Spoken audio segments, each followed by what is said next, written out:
Buhay pa si Jacinta? Hello? Oo naman.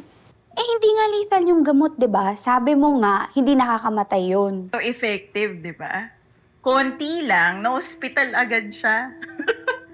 Alam mo, swerte nga niya kasi naagapan siya. Kasi kung hindi, alam mo, pinaglalamayan na yun ngayon.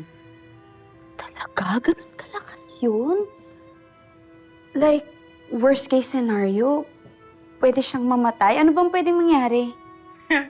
Oo, pwede siya mamatay. What? Bakit sa akin mo pinagawa yun? Eh di ako pa yung makapatay, ako pa yung makukonsensya. Baliw talaga to. Joke lang. Ano ba? Saka, malapit na rin naman siyang mamatay, di ba? Huwag kang mag-alala kasi hindi naman ikaw yung pagbibintangan. Si Bel ang pagbibintangan kasi di ba sabi mo, may insidente dati na napagsabihan siya? Oh, mawawalan ka ng kaagaw kapag nakulong si Bel. Sabagay, well, when she's out of the picture, hindi na sila magkikita ni nanay, di ba? Wala nang dramatic reunion. Game over. Winner.